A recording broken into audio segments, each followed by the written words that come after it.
Hey folks, welcome back to the channel. I wanted to do something different for this video. This is an old video that I decided not to release because I had issues with audio.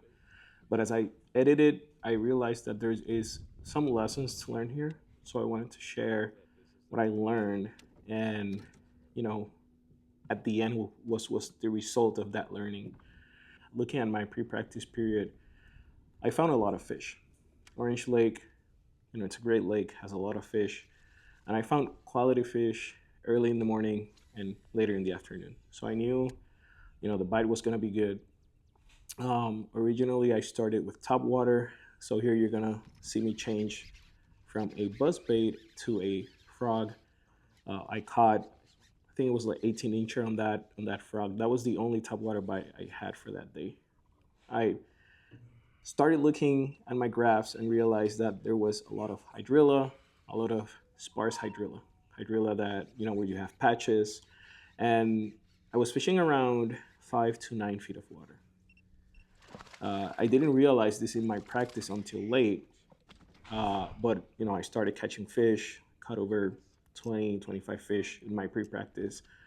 I would say 90% of them came out of the chatterbait. I was using the jackhammer natural color and a craw imitation trailer. I also caught some on the horny frog. That's a style I like to fish a lot, but it's a slower style. So I decided that the chatterbait was gonna be my main lure for the day. Within my practice, I got a lot of waypoints, marked them all, and that's kind of where I think I missed the spot early morning as I started my tournament. Uh, I went back to the spots, but I realized that some of the spots that I was marking and where I was catching and losing fish, I did lose a lot of fish, was happening in shallower water, somewhere around 5 to 6 feet of water. So throughout the day, you're gonna see me catching fish um, that quality fish, not winning fish in those areas. And additionally, it took me at least 30 minutes to 40 minutes to catch or hook one fish, right? So the bite was not as great as it was in the pre-practice period, which was the day before.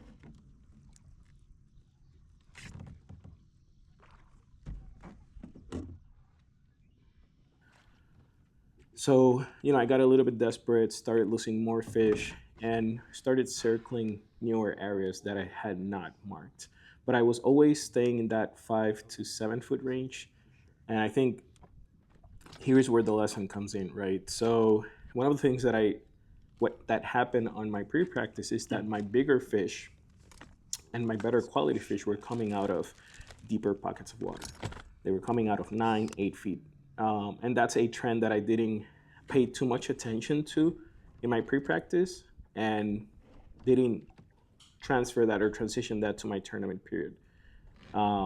So, and I think that's the most important learning thing that I had for this tournament is pay attention to your pre-practice. It will help you eliminate water. It will help you choose the right water. The right water for me was really 9 feet, and I didn't apply that until the last 2 hours of the tournament.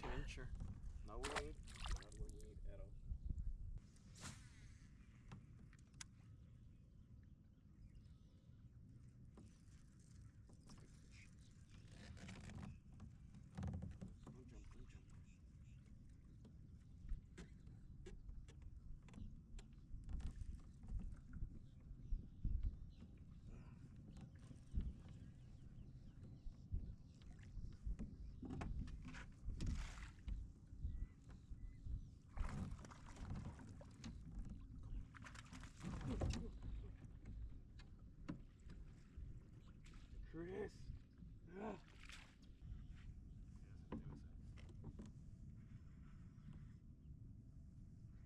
That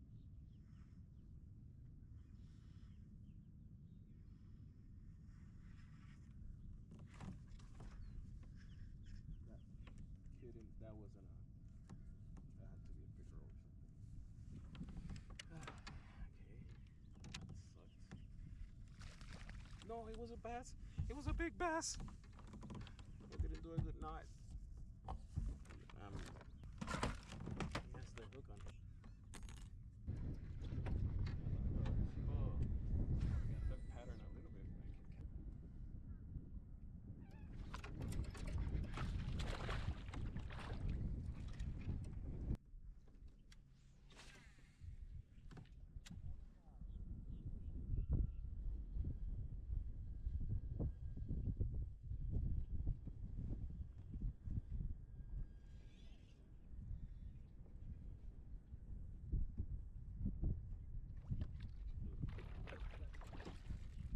No, that's a pickerel. That's not a bass.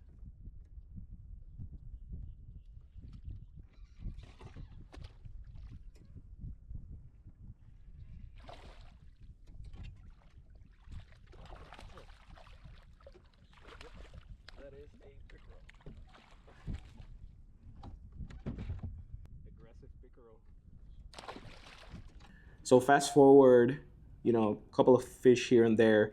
I was hanging, I think I had like 65 inches, maybe a little bit more, 68, not even 70 inches when I had my 5 bass.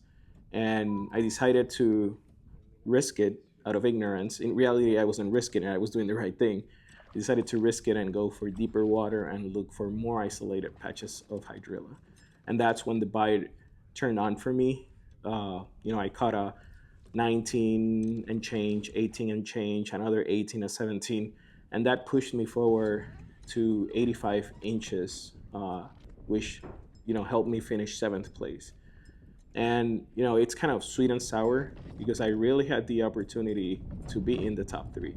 Top 3, third was 90 inches, and I really had 2 fish that I could call and would put me in a better position if I had looked at my practice patterns and apply what worked better that day on the 2nd day of fishing.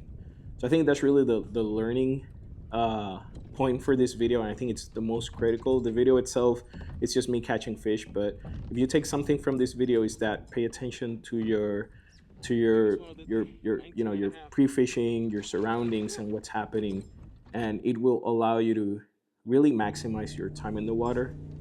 And I think the proof is in the putting here. You know, I really, as soon as I changed, I really started catching fish. So I hope that this video teaches you something. Going forward, I will be recording better content for you guys, so I appreciate your support. But if you please hit that subscribe button, you know, it will help the channel tremendously. As always, thank you, have a wonderful day, and see you in the next video.